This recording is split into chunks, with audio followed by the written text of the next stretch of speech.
ॐ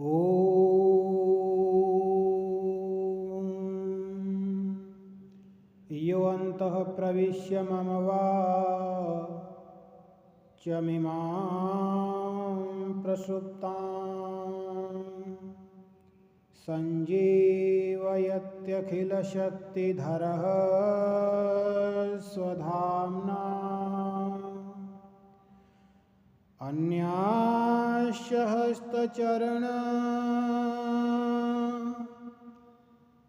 श्रवणत्वगादि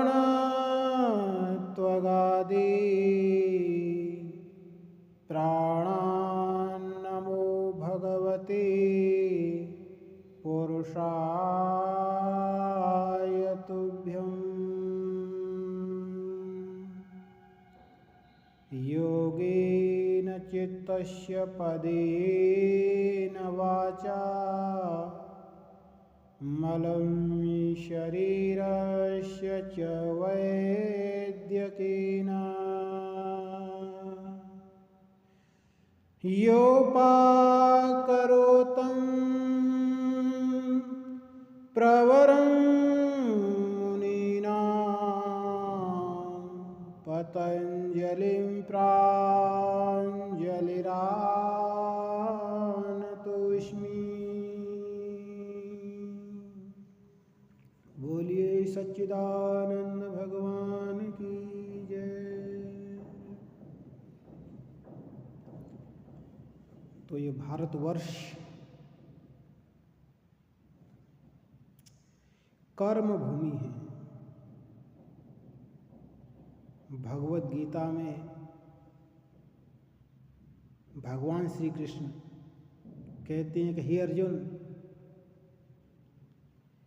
क्लैब्यमास्मगम पार्थ नई तत्त्वोपपद्यते क्षुद्रम हृदय दौर्बल्यम त्यक्तोत्तिष्ठ परंतप।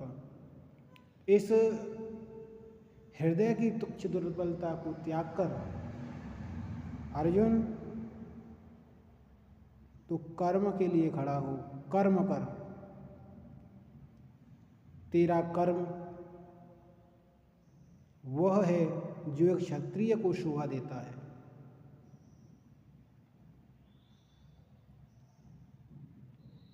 कर्मण्येवाधिकारस्ते मा फलेषु कदाचन मा कर्मफल हेतुर्भूर्मा ते संगोस्तु कर्मणि। अर्थात तू कर्म करने में तेरा पूरा अधिकार है, फल तेरे हाथ में नहीं है, तो स्वतंत्र रूप से तू कर्म कर। कर्म करने में पूर्ण रूप से तू स्वतंत्र है। तो जिस साधक को कर्म योग के मार्ग पर चलना हो उसको पहले यह मान लेना चाहिए कि मैं योगी हूं। जिसको ज्ञान योग के मार्ग पर चलना हो उसको सबसे पहले यह धारणा कर लेनी चाहिए कि मैं जिज्ञासु हूं। और जिसको भक्ति योग के मार्ग पर चलना हो तो उसको सबसे पहले यह मान लेना चाहिए कि मैं भक्त हूं।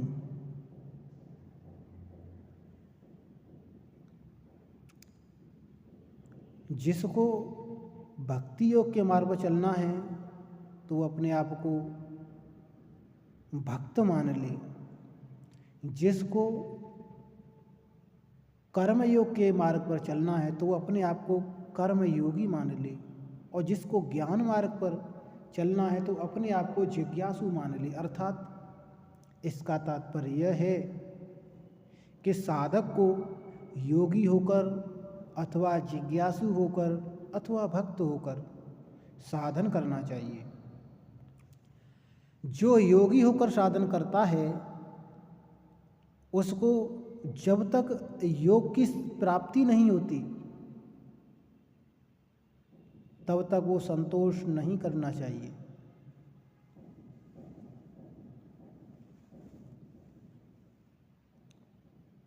योग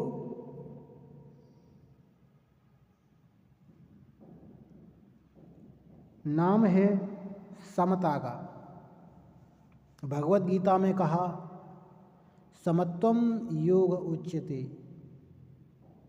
अर्थात जो योगी होकर साधन करता है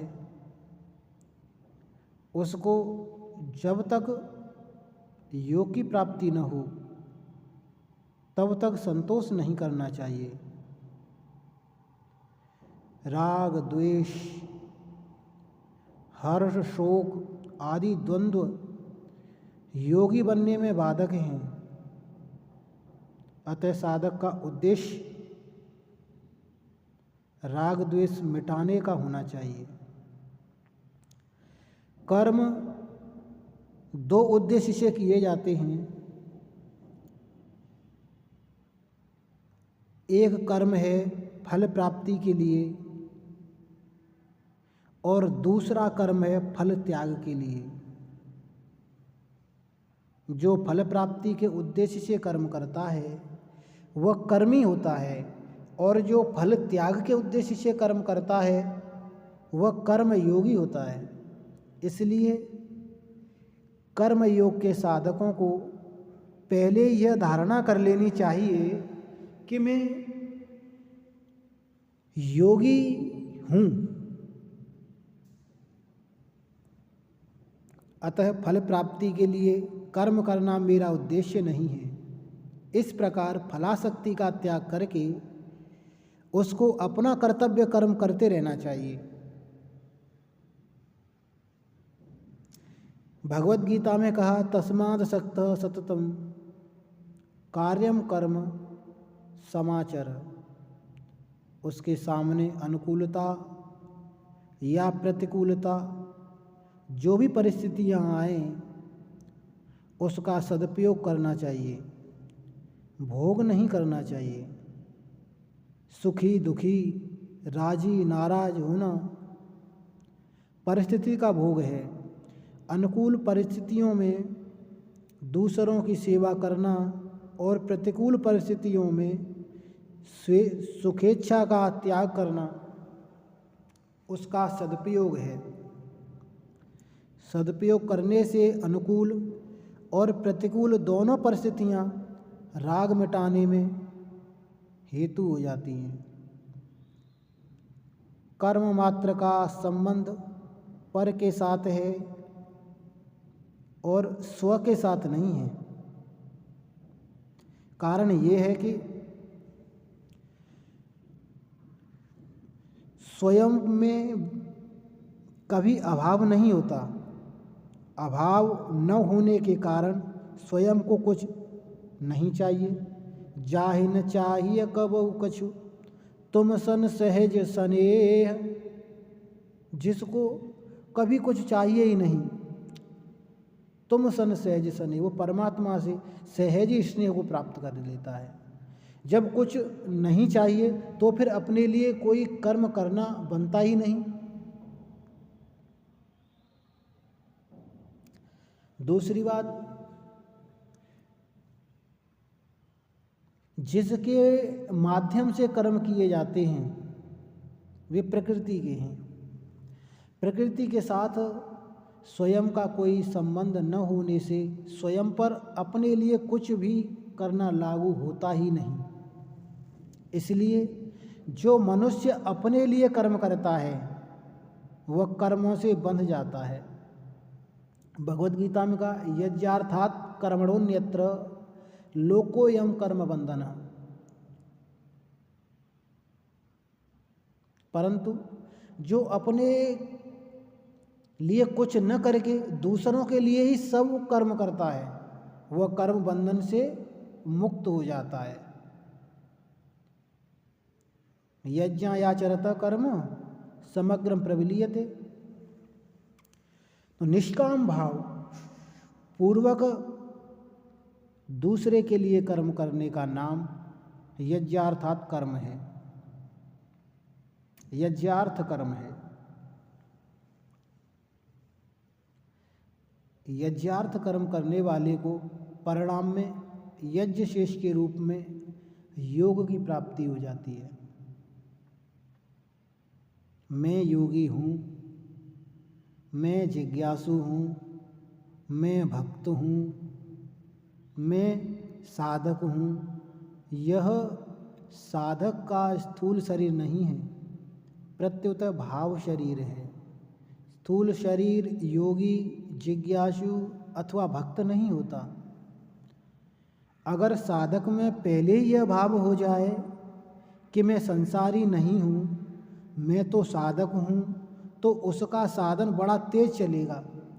जैसे विवाह के समय जब लड़का दूल्हा बन जाता है तब उसकी चाल बदल जाती है। कारण ये है कि उसकी अहमता में यह बात आ जाती है कि मैं दूल्हा तो हूँ, मैं दूल्हा हूँ। इसी तरह साधक की अहमता में भी ये बात आनी चाहिए कि मैं साधक हूँ, यह बात आनी चाहिए। अगर अहमता में मैं संसारी हूँ यह बात बैठी रहेगी तो संसार का काम बढ़िया होगा, साधन बढ़िया नहीं होगा। जो बात अहमता में आ जाती है उसको करना बड़ा सुगम हो जाता है। इसलिए साधक के लिए अपनी अहमता को बदलना बहुत आवश्यक है। जो सेवक जिज्ञासु या भक्त बनकर साधन नहीं करता, उसका किया हुआ साधन निरर्थक तो नहीं जाता, पर उसकी सिद्धि वर्तमान में नहीं होती। अतः जो व्यक्ति ये सोच लेता है कि मैं साधक हूँ, मैं कर्म योगी हूँ, मैं ज्ञान योगी हूँ अथवा मैं भक्त योगी हूँ, ऐसा मानकर साधन करना चाहिए। कर्म योग का एक नाम है सेवा। इसलिए कर्म योग के साधक को मैं सेवक हूँ यह बात अहमता में लानी चाहिए। मैं सेवक हूँ, इस अहमता से यह बात पैदा होगी कि मेरा काम सेवा करना है, कुछ चाहना मेरा काम नहीं है।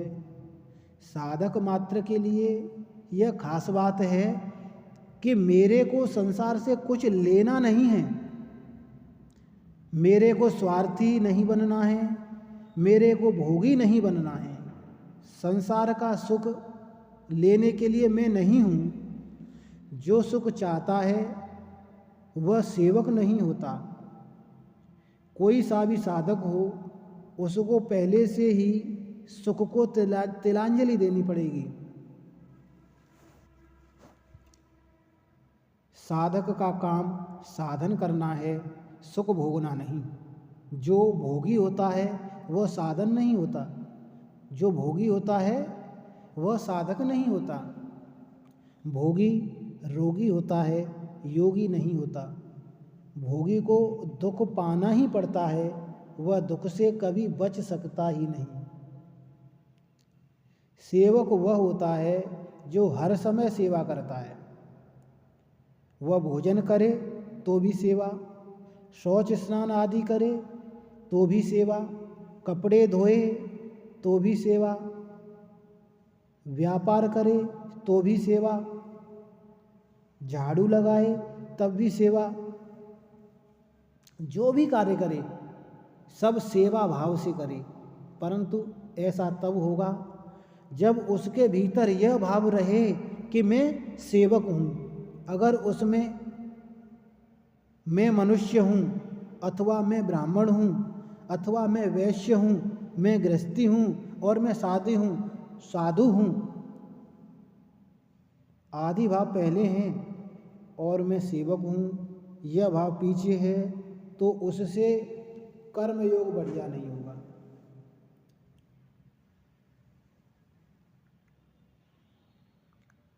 कर्मयोगी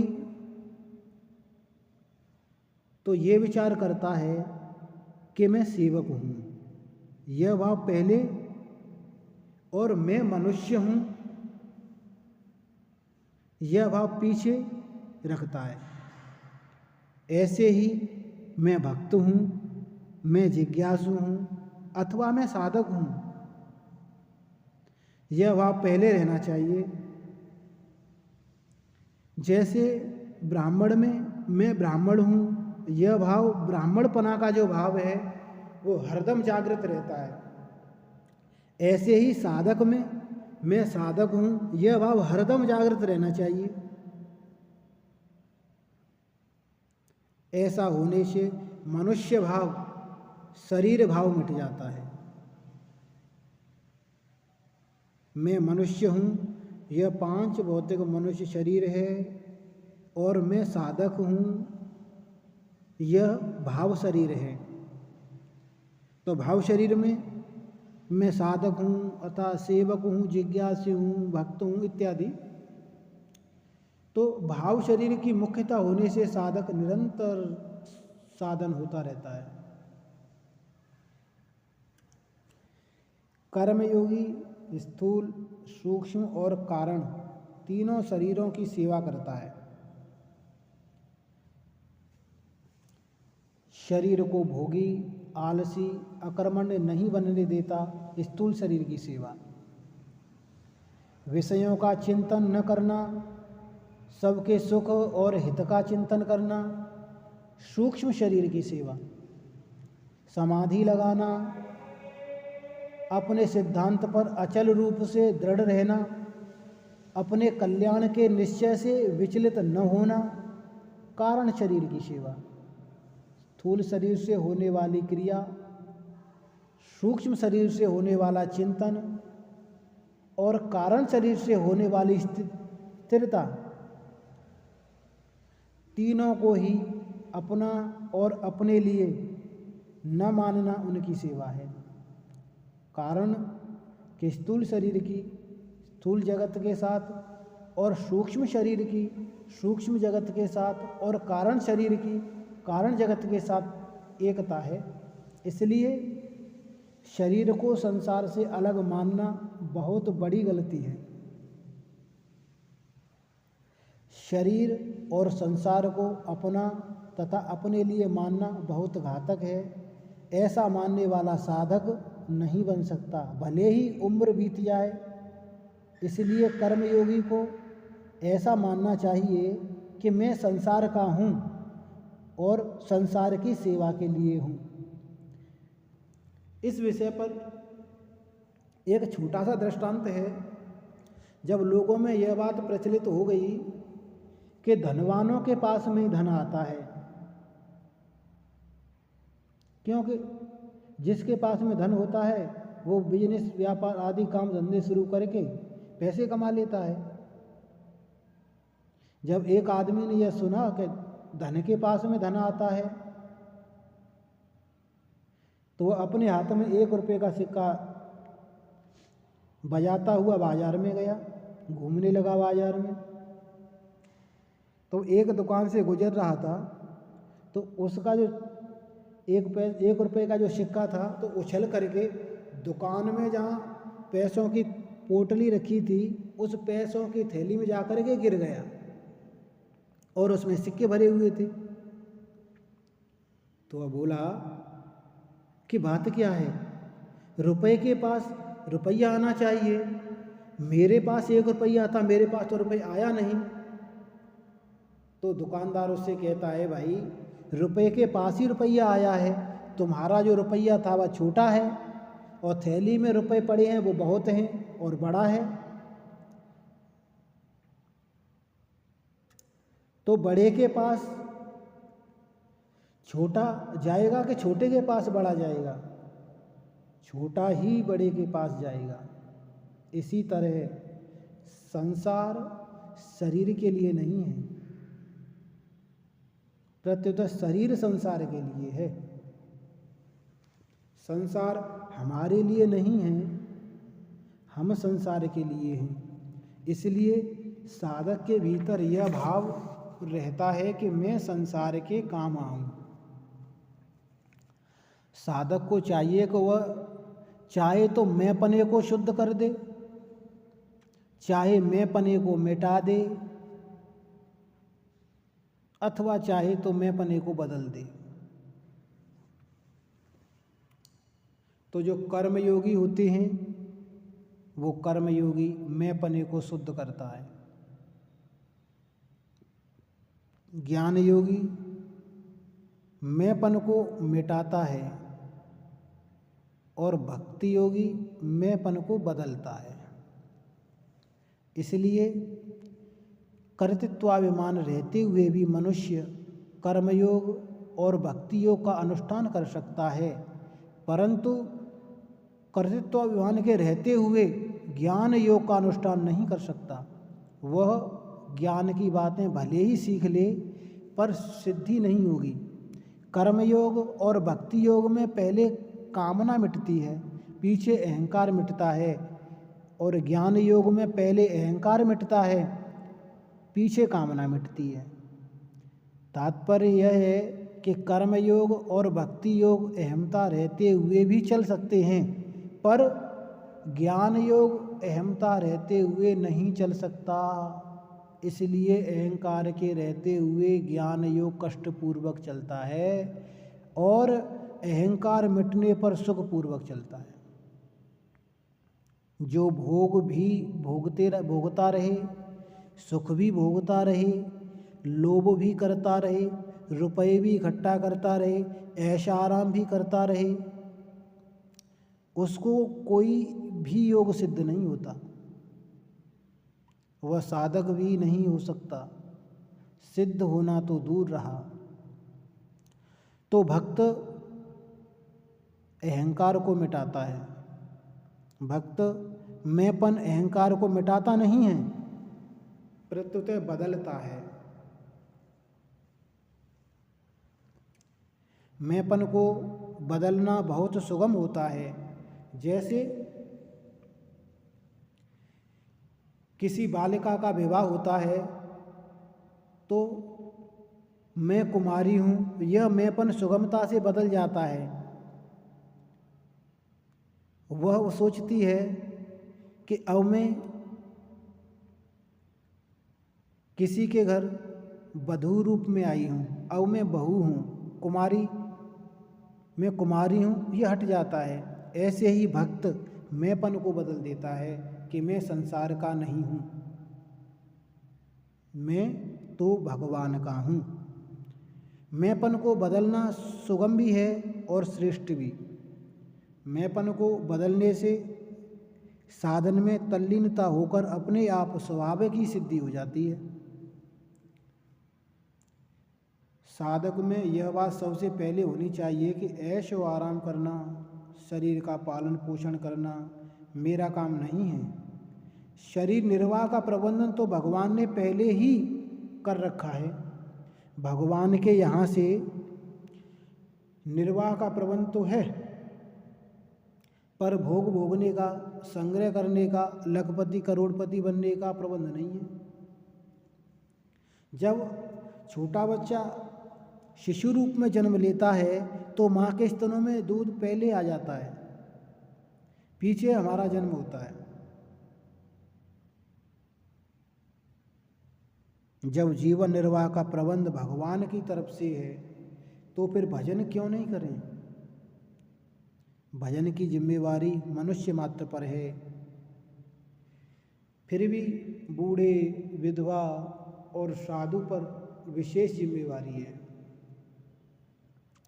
इन तीनों को भगवत भजन के सिवाय और काम ही क्या है। सुख भोगना, आराम करना, अनुकूलता चाहना, इनके लिए मनुष्य शरीर है ही नहीं। नर तन पाए विषय मन देही, पलट सुधाते सट विष लेही। तो इस मानव शरीर का क्या प्रयोजन था। तो ए तन कर फल विषय न भाई। इस मनुष्य शरीर का जो फल है वो विषय भोग नहीं है, क्योंकि स्वर्ग और स्वल्प अंत दुखदाई। इसलिए जो सुख आराम मान बढ़ाई चाहता है वह साधक नहीं हो सकता। वह तो भोगी है। मान बढ़ाई चाहना भी भोग है, क्योंकि मान शरीर का और बढ़ाई नाम की होती है, स्वयं की नहीं। मनुष्य मरने के बाद भी बड़ाई चाहता है।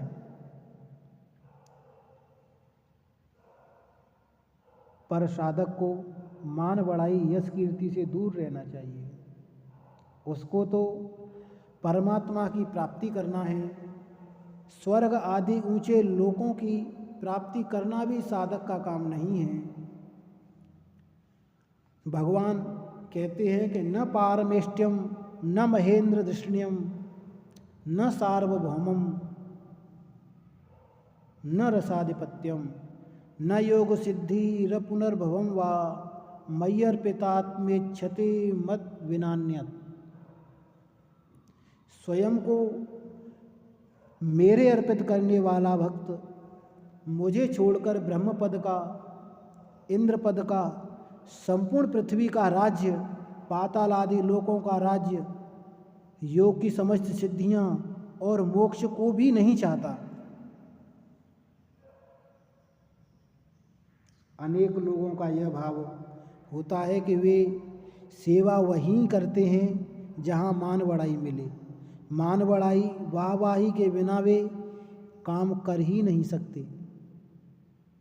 कोई अच्छा काम हो जाए तो वे कहते हैं कि इसको हमने किया, पर काम बिगड़ जाए तो दूसरों पर थूप देते हैं, दूसरों के सिर मढ़ देते हैं।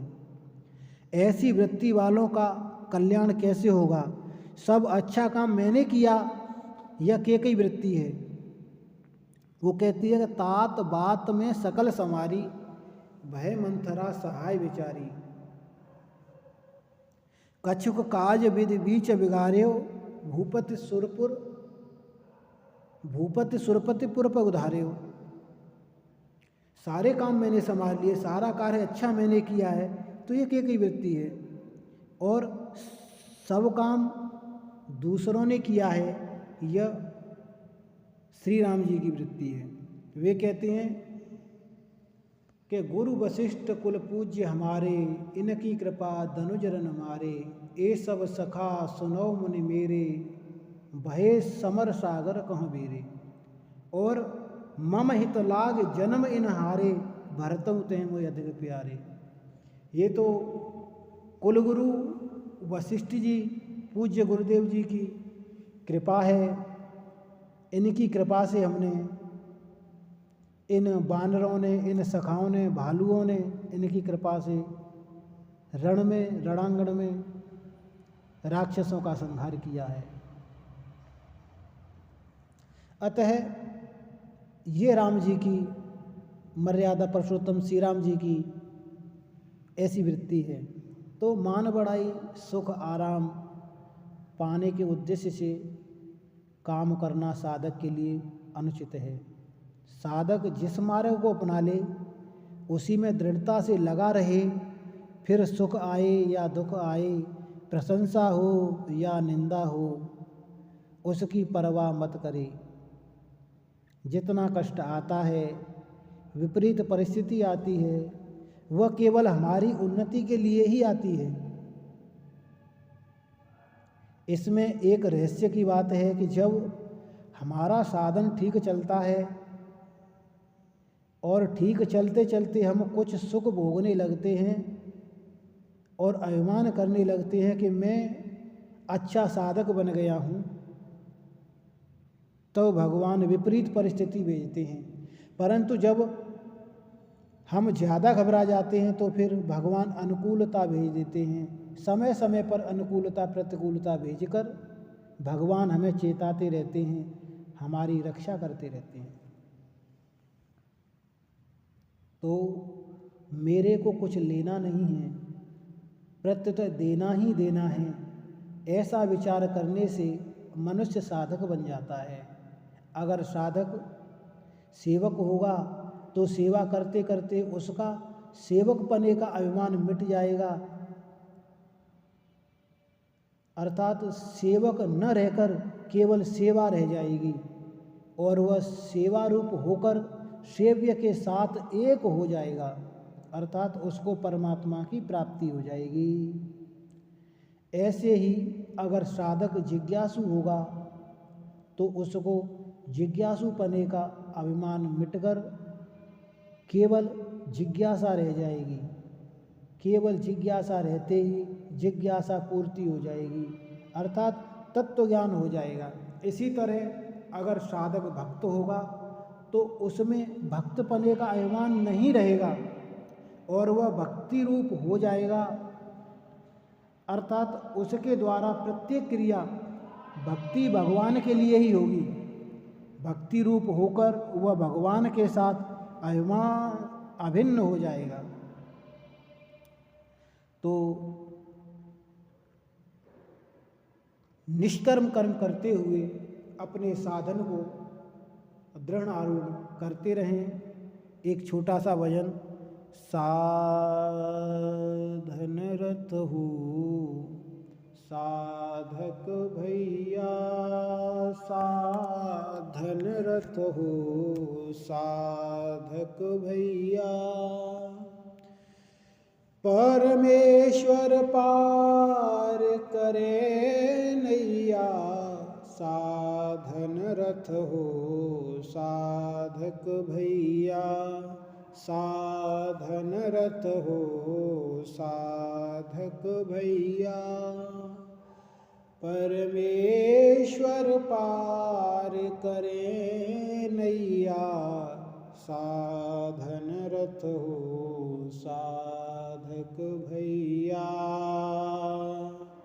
साधन रथ हो साधक भैया, साधन रथ हो साधक भैया, परमेश्वर पार करे नैया, साधन रथ हो साधक भैया। ओम सर्वे भवन्तु सुखिनः, सर्वे सन्तु निरामयाः, सर्वे भद्राणि पश्यन्तु, मा कश्चित् दुःखभाग् भवेत्। ओम